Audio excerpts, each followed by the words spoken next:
Delphine Jubilard a disparu dans la nuit du 15 au 16 décembre 2020 de son domicile à Cagnac-les-Mines, dans le Tarn. Depuis lors, une enquête a été ouverte pour retrouver cette infirmière de 33 ans, mère de 2 enfants. Au fil d'une chronologie des événements aussi chaotiques que complexes, plusieurs éléments ont été découverts par les enquêteurs. Mais Delphine Jubilard est-elle toujours vivante? Son corps a-t-il été retrouvé? Récap d'une affaire tragique qui a bouleversé la France. Delphine Jubilard est-elle vivante? Selon les informations les plus récentes, aucun signe de vie n'a été donné par Delphine Jubilard en septembre 2022, soit plus d'1 an et demi après sa disparition. Quel est le dernier possible signe de vie de Delphine Jubilard? Le seul élément qui a poussé les enquêteurs à se poser des questions concernant la survie de Delphine Jubilard est l'activation de son téléphone portable, introuvable également, le matin du 16 décembre 2020. Selon la dépêche du Midi, une expertise a dévoilé que le téléphone portable de la disparue a été actif à plusieurs reprises la nuit de la disparition, et notamment une fois à 6h52. Lors de cette activation en particulier, le téléphone a nécessité une action de l'utilisateur et a dû être déverrouillé. À cette heure-là, les gendarmes étaient présents au domicile des Jubilard à Cagnac-les-Mines suite à l'appel de Cédric Jubilard, qui pourrait alors bénéficier d'un possible alibi.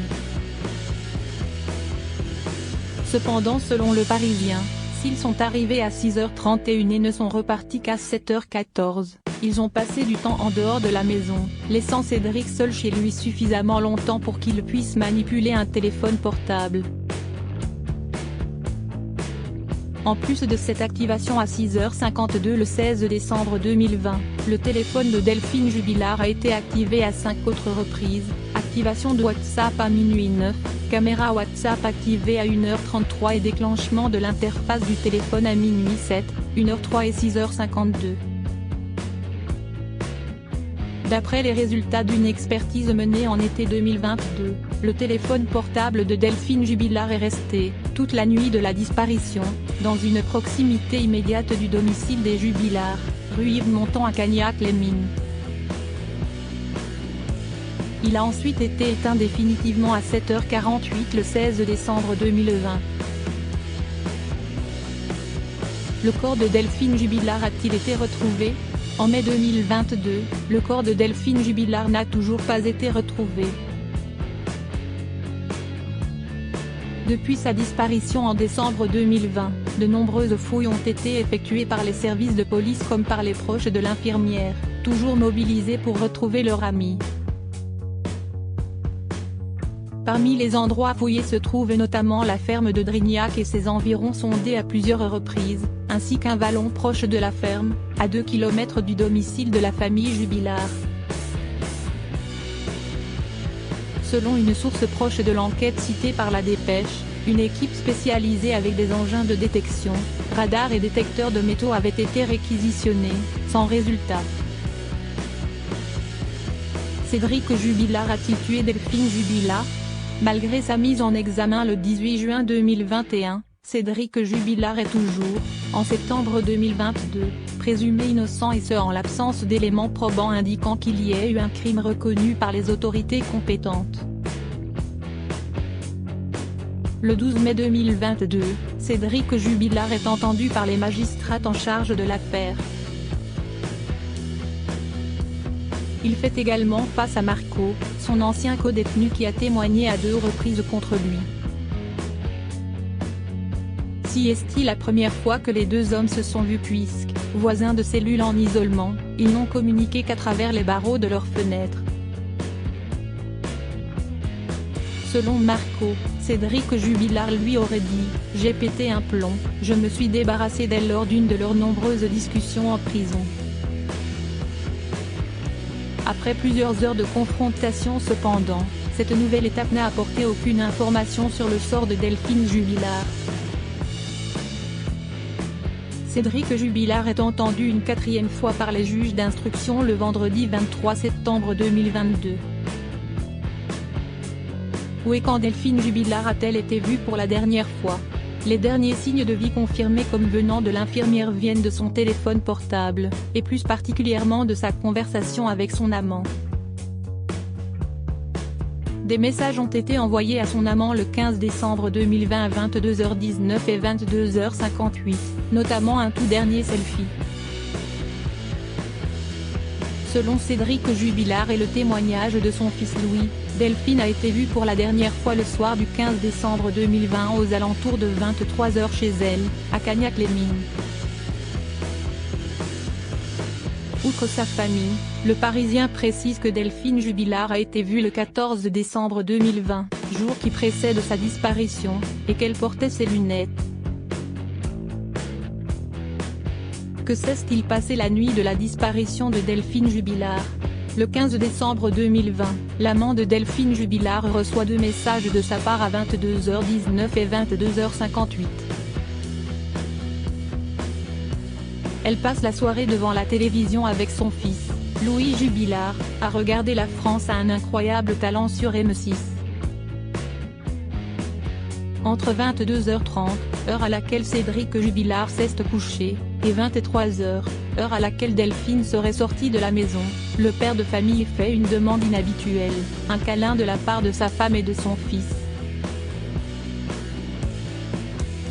À 23h07, une voisine et sa fille entendent des cris stridents et de détresse d'une femme alors que, selon Cédric Jubilard, Delphine Jubilard serait sortie de chez elle vers 23h pour promener leurs deux chiens, bien que cela ne soit pas dans ses habitudes de sortir si tard dans le noir selon ses proches.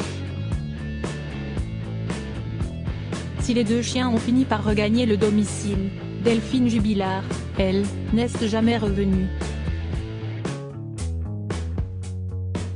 Vers 4h du matin le 16 décembre 2020, Cédric Jubilard, réveillé par les pleurs de sa fille Elia, se serait aperçu de l'absence de son épouse, qui dormait sur le canapé dans le salon.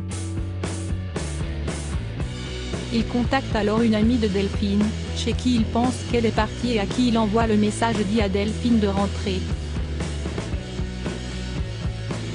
L'amie en question répond qu'elle n'est pas avec elle. Le plaquiste aurait envoyé des messages à plusieurs amis de Delphine et, sans réponse, contacte la police. 3 gendarmes se déplacent ensuite au domicile des Jubilard. Lors de leur arrivée à 4h50, Cédric Jubilard est en train de faire tourner une machine à laver avec à l'intérieur seulement une couette, celle sur laquelle dort sa femme. Dans la journée du 16 décembre 2020, une enquête pour disparition suspecte a été ouverte. Le 23 décembre, l'affaire évolue et s'y une information judiciaire pour arrestation, enlèvement, détention ou séquestration qui est ouverte. Le 24 décembre, le domicile des Jubilard est fouillé une première fois sans aucun résultat, avant d'être fouillé à nouveau le 5 janvier 2021. Ni les recherches dans la maison ni celles menées à l'extérieur n'ont donné de résultats. Pourquoi Cédric Jubilard est-il en prison? Peu après la disparition de sa femme Delphine Jubilard, Cédric Jubilard a engagé un avocat, M. Jean-Baptiste Allary. Ce dernier, qui a pris en charge le dossier de Cédric Jubilard le 26 décembre 2020, a rapidement été rejoint par 2 confrères face à l'ampleur de l'affaire, M. Emmanuel Franck et M. Alexandre Martin. Si Cédric Jubilard a été mis en examen, c'est parce que le procureur de Toulouse, Dominique Alzori, a pointé du doigt la convergence d'indices graves et concordants qui ont mis le mari de la disparue en cause, comme le rapporte la Nouvelle République. Toujours selon le procureur, les dépositions de l'artisan plaquiste se sont révélées pleines d'incohérences, avec des explications évolutives et parfois contradictoires voire complètement mensongères. Entre les disputes avérées au sein du couple, la séparation à venir mal vécue par Cédric Jubilard, le témoignage de leur fils Louis et de voisines ayant entendu des cris aux alentours de 23h le 15 décembre 2020 et le fait que Cédric Jubilard ait appelé la police 16 minutes après avoir constaté la disparition de sa femme, sans appeler ses proches avant ni partir à sa recherche, le procureur a estimé que les éléments incriminants étaient assez nombreux. 6 mois après la disparition de Delphine Jubilard, le 16 juin 2021, Cédric Jubilard a donc été interpellé sur son lieu de travail et placé en garde à vue à Toulouse. Sa mère Nadine Jubilard et son beau-père Olivier F. ont tous les deux été interpellés le même jour puis placés en garde à vue à Albi. Le 18 juin 2021, Cédric Jubilard a été présenté à un juge de Toulouse puis mis en examen pour homicide volontaire par conjoint et incarcéré à la maison d'arrêt de Cesse, tandis que sa mère et son beau-père ont pu rentrer chez eux, à Carmaux, Tarn. Cédric Jubilard a ensuite fait des demandes de remise en liberté et a enchaîné les refus le 8 juillet, 2 septembre, 21 novembre 2021 et 22 mars 2022. En septembre 2022, une demande de remise en liberté avec bracelet électronique a également été refusée à cause d'un problème dans le logement qui aurait accueilli Cédric Jubilard. Il reste donc en détention provisoire jusqu'à nouvel ordre. Lunettes, téléphone portable. Quels indices les enquêteurs ont-ils trouvé ? Le 13 janvier 2021 dans la soirée, un message vide est posté sur le compte Facebook de Delphine Jubilard puis supprimé. Les enquêteurs en concluent la présence d'un hacker ou d'un bug. Le 9 février 2021, le compte Facebook de l'infirmière disparue s'active de nouveau, vers 21h. Les personnes qui se rendent compte tentent alors de la joindre en envoyant un message, sans résultat. Une fois encore, les enquêteurs mettent cela sur le compte d'un bug. Suite aux perquisitions effectuées au domicile des Jubilard, les résultats des analyses sont nombreux au cours des mois suivant la disparition. Le 13 octobre 2021, les analyses de l'eau du lave-linge dans lequel Cédric Jubilard a lavé la couette de Delphine la nuit de sa disparition n'apprennent rien aux enquêteurs. En avril 2022, d'autres résultats arrivent, ceux concernant les lunettes cassées de Delphine Jubilard. En effet, lors de l'arrivée des gendarmes au domicile le 16 décembre 2020 au matin, une paire de lunettes cassées se trouve sur le comptoir de la cuisine, dont une branche se trouve sur la table et l'autre branche sera retrouvée plusieurs semaines plus tard, derrière le canapé sur lequel dort Delphine. D'après Le Parisien, les experts de la Direction générale de l'armement ont rendu leurs conclusions. Les examens et essais réalisés permettent de conclure que les dommages observés sur la paire de lunettes de Delphine Jubilard sont la conséquence d'efforts dynamiques. Les efforts ont été appliqués de l'extérieur vers l'intérieur. Pour être cassées, les lunettes ont reçu un choc au niveau du nez de la monture. Selon le témoignage de Louis Jubilard, sa mère portait encore ses lunettes le soir du 15 décembre lorsqu'ils regardaient la télévision ensemble. L'ami de Delphine Jubilard qui l'a vue la veille de la disparition a également soutenu qu'elle portait alors ses lunettes intactes à ce moment-là. Cet indice semble valider la thèse de la dispute malgré les propos de Cédric Jubilard, qui affirme que les lunettes étaient cassées depuis un bon moment. Qui est l'amant de Delphine Jubilard? Peu de choses sont connues au sujet de l'amant de Delphine Jubilard, rapidement surnommé l'amant de Montauban. L'infirmière et ce professeur de piano de 41 ans se sont rencontrés l'été 2020 sur l'application Grindr, spécialisée dans les relations extra-conjugales. Selon le nouveau détective, l'amant a rapidement expliqué à Delphine qu'il était en couple et père d'un jeune garçon. BFM TV rapporte par ailleurs que CIST le 12 décembre 2020 que l'amant de Montauban a vu Delphine Jubilard pour la dernière fois. La compagne de ce dernier était par ailleurs au courant de la liaison et a envoyé, le matin du 15 décembre, des SMS à Delphine Jubilard dans lesquels elle lui dit « Tu prendras ma place quand elle sera libre ». Pour le moment ce n'est pas le cas. Les deux femmes font alors un accord, attendre le retour de la femme de l'amant de Delphine après les fêtes, elle se rend à la réunion, et la finalisation de leur séparation pour que les amants se mettent officiellement ensemble.